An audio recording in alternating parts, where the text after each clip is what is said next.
दोस्तों 1970 के दशक में नासा ने इंसानों द्वारा बनाए गए अब तक के सबसे महत्वपूर्ण 2 अंतरिक्ष यान को अंतरिक्ष में उतारा था।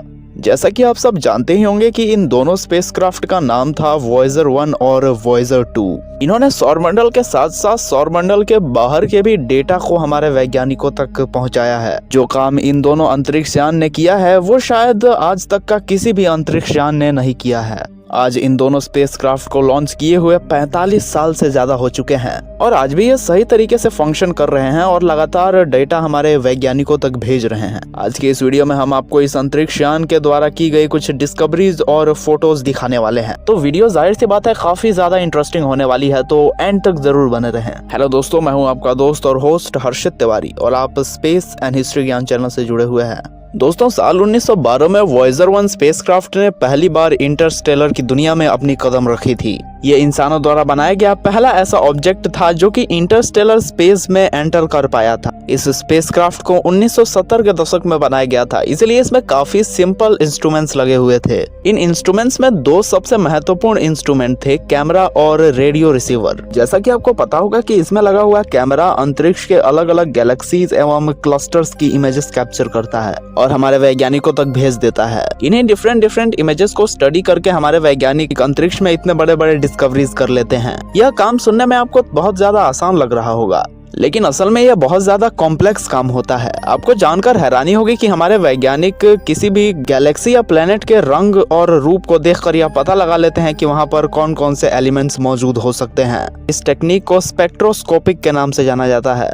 इसी टेक्नोलॉजी की मदद से वैज्ञानिक दूर मौजूद ग्रहों के भी कंपोजिशंस को जान लेते हैं। वॉयेजर में लगा हुआ रेडियो रिसीवर इसके कैमरे से भी ज्यादा इम्पोर्टेंट है। आपके जानकारी के लिए बता दूं कि स्पेसक्राफ्ट के कैमरे को काफी समय पहले ही बंद कर दिया जा चुका है और इसकी कोई मिस्टीरियस वजह नहीं है, बल्कि वैज्ञानिक इसके बैटरी को सेव करके इसे लंबे समय तक फंक्शंस में रखना चाहते थे, जिसके कारण उन्होंने बैटरी को सेव करने के लिए कैमरे को बंद कर दिया। और अब यह स्पेसक्राफ्ट केवल सिग्नल्स को रिसीव एवं सेंड कर सकता है और इसी के आधार पर वैज्ञानिक इसको एनालाइज करते हैं। आपको जानकर हैरानी होगी कि इन सिग्नल को रिसीव करके भी वैज्ञानिक तस्वीरों को क्रिएट कर लेते हैं। जिस तरह हमारी आंखें लाइट को डिटेक्ट करके दिमाग में तस्वीर बना लेती है, ठीक उसी तरह हमारे वैज्ञानिक रेडियो सिग्नल से भी इमेजेस को क्रिएट कर लेते हैं।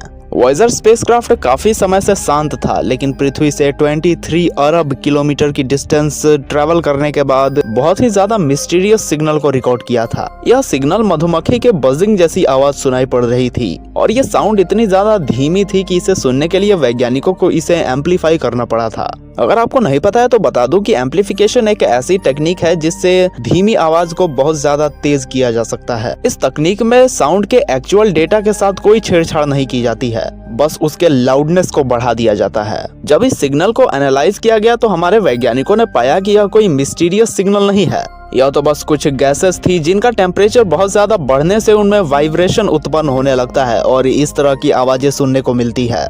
इसी साउंड को वॉयेजर के रेडियो डिटेक्टर ने रिकॉर्ड किया था।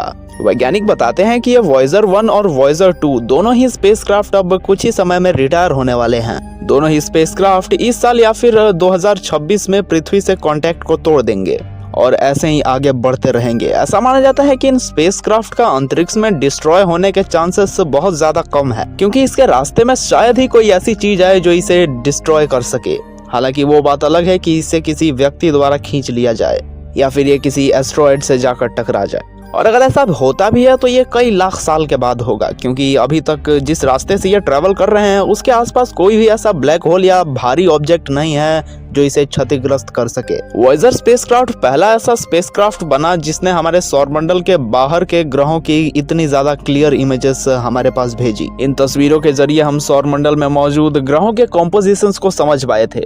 अगर आपको नहीं पता है तो बता दूं कि कॉम्पोजिशन का मतलब ये होता है कि कोई ग्रह कौन कौन से एलिमेंट या मैटर से मिलकर बना हुआ है। फॉर एग्जाम्पल, हमारे सौरमंडल का सबसे बड़ा ग्रह जुपिटर मुख्य रूप से हाइड्रोजन और हीलियम से मिलकर बना हुआ है। इस जानकारी को नासा द्वारा लॉन्च लॉन्च किए गए हैं स्पेसक्राफ्ट ने ही पता लगाया है। सौरमंडल के अलावा स्पेसक्राफ्ट ने काइपर बेल्ट की भी काफी सारी जानकारी हमारे वैज्ञानिकों के साथ साझा की। यह हमारे सौरमंडल के बाहर मौजूद एक ऐसा हिस्सा है जहाँ पर बहुत सारे एस्टेरॉयड और धूमकेतु मौजूद है, और इनमें से कई सारे एस्टेरॉयड तो हमारी पृथ्वी की तरफ भी बढ़ने लगते हैं, लेकिन हमारे सौरमंडल के सुपर जायंट्स कहे जाने वाले जुपिटर और सैटर्न अपनी हाई ग्रेविटेशनल फील्ड से इसे अपनी तरफ खींच लेते हैं और हमें प्रोटेक्ट कर देते हैं। आज से 6.6 करोड़ साल पहले एक ऐसा ही उल्का पिंड आकर हमारी पृथ्वी से टकरा गया था, जिससे उस समय हमारी पृथ्वी पर रहने वाले सबसे बड़े जीव डायनासोर्स का अंत हो गया था। वॉयेजर स्पेसक्राफ्ट ने ही अंतरिक्ष में जाकर बहुत सारी डिस्कवरीज की, जिसमें से एक सबसे बड़ी डिस्कवरी थी हेलियोस्फीयर की। जैसा कि आप सबको पता होगा कि हमारे पृथ्वी के चारों तरफ मैग्नेटिक फील्ड है, और ये मैग्नेटिक फील्ड हमें सूर्य से निकलने वाले अल्ट्रा चार्ज पार्टिकल से प्रोटेक्ट करता है। अगर ये चार्ज पार्टिकल पृथ्वी पर ऐसे ही आने लगेंगे तो ना सिर्फ इंसानों का अंत हो जाएगा, बल्कि पूरी पृथ्वी तबाह हो सकती है। आपको शायद पता होना चाहिए कि हमारे मंगल ग्रह के साथ भी कुछ ऐसा ही हुआ था। इसके पास हाई मैग्नेटिक फील्ड नहीं होने के कारण सूर्य से निकलने वाले चार्ज पार्टिकल ने इसे पूरी तरह से बंजर बना दिया, और इस पर मौजूद जल के एक एक बूंद सोर्स को भाप बनाकर अंतरिक्ष में उड़ा दिया। जिस प्रकार से हमारी पृथ्वी की मैग्नेटिक फील्ड है, ठीक उसी प्रकार से सूर्य की भी एक मैग्नेटिक फील्ड है, जो हमें इंटरस्टेलर स्पेस से आने वाली रेडिएशन से प्रोटेक्ट करता है, जो रेडिएशन हमारे लिए काफी ज्यादा भयानक होती है। इन रेडिएशन को हमारे वैज्ञानिक कॉस्मिक रेडिएशन के नाम से जानते हैं। वैज्ञानिकों ने रिसर्च करके यह पता लगाया कि हमारे सौरमंडल के आसपास एक गुब्बारे जैसा स्ट्रक्चर मौजूद है, जो हमें कॉस्मिक रेडिएशन से प्रोटेक्ट करता है, और यह हमारे सूर्य का ही एक मैग्नेटिक फील्ड है। इस प्रकार हमारे सौरमंडल के बाहर से कोई भी कॉस्मिक रेडिएशन आती है तो यह इस बैलून जैसे स्ट्रक्चर को भेद नहीं पाती है और बाहर ही रुक जाती है। हालांकि इस गोले का भी अंत है, जिसे हीलियोपोस कहा जाता है, और यही है हमारे सौरमंडल का किनारा। अगर आप इसको क्रॉस कर जाते हैं तो कुल मिलाकर आप सूर्य के ग्रेविटेशनल फील्ड को पार कर चुके हैं और आप इंटरस्टेलर स्पेस में पहुंच चुके हैं। यहाँ पर आपको सूर्य का गुरुत्वाकर्षण बिल्कुल भी अट्रैक्ट नहीं करेगा और आप यहाँ पर पूरी तरीके से फ्री हो चुके होंगे। लेकिन ऐसा करना आपके लिए काफी ज्यादा खतरनाक हो सकता है, क्योंकि हमारे सौरमंडल में कई सारे ऐसे ऑब्जेक्ट हैं जो कि कुछ ही समय में आपका सत्यानाश कर सकते हैं, और इनमें से सबसे ज्यादा खतरनाक है कॉस्मिक रेडिएशन, जिसके बारे में मैं आपको ऑलरेडी बता चुका हूँ। और हमारे वैज्ञानिक बताते हैं कि हमारे सौरमंडल में ऐसे भी ब्लैक होल मौजूद है जिनकी कोई स्टेबल पोजीशन नहीं होती है, यानी कि यह एक लोकेशन से दूसरे लोकेशन तक ऐसे ही आवारा होकर घूमते रहते हैं, और इसलिए इन्हें रोग ब्लैक होल कहा जाता है। अगर आपको नहीं पता है तो बता दूं कि रोग एक अंग्रेजी शब्द है जिसका हिंदी में अर्थ होता है आवारा, और अगर ऐसा ही आवारा ब्लैक होल आपको हमारे सौरमंडल के बाहर मिल जाता है तो आपके लिए बचना काफी ज्यादा मुश्किल होगा। वॉयेजर स्पेसक्राफ्ट में गोल्डन रिकॉर्ड नाम के एक डेटा को स्टोर किया गया है। वैज्ञानिक ऐसा मानते हैं कि ये स्पेसक्राफ्ट फ्यूचर में किसी न किसी को तो मिलेगा ही, और अगर कोई एलियन सिविलाइजेशन इस स्पेसक्राफ्ट को ढूंढ लेती है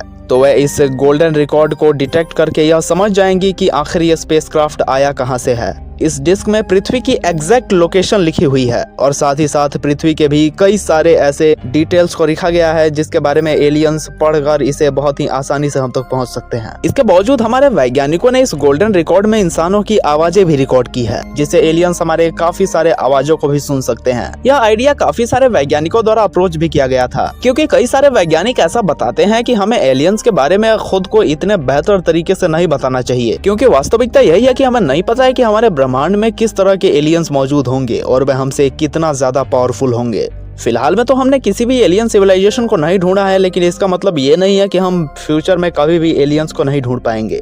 हमारी यूनिवर्स बहुत ज्यादा वास्ट है और यहाँ पर हम इंसानों का ही रहना एक बहुत ही पेचीदा सा सवाल लगता है। फाइनली 45 साल बाद यह स्पेसक्राफ्ट अब हम इंसानों से बहुत ज्यादा दूर जा रहे हैं। और आपको बता दें कि नासा के कई सारे साइंटिस्ट ने वॉयेजर अंतरिक्ष यान के नासा से संपर्क टूटने के बाद रिटायरमेंट लेने का प्लान किया है, क्योंकि उन्होंने इस स्पेसक्राफ्ट को बनाने में दिन रात एक कर दिए हैं और उनके लिए इन स्पेसक्राफ्ट को खोना इतना ज्यादा आसान नहीं होने वाला है। स्पेस और साइंस की यही तो सबसे बड़ी बात है, जैसे ही एक मिशन खत्म होता है दूसरे मिशन अपने डिस्कवरीज के साथ तैयार रहता है। जेम्स वेब टेलीस्कोप भी अपने डेवलपिंग मोड में है और वैज्ञानिक बताते हैं कि फ्यूचर में यह हमें वॉयेजर अंतरिक्ष यान से भी ज्यादा डेटा भेजेगा। वैसे आपको वॉयेजर अंतरिक्ष यान के साथ स्पेस में ट्रैवल करने का मौका मिले तो क्या आप ट्रैवल करना चाहेंगे? हमें नीचे कमेंट के माध्यम से जरूर बताएं। वीडियो में यहाँ तक बने रहने के लिए आपका बहुत बहुत धन्यवाद।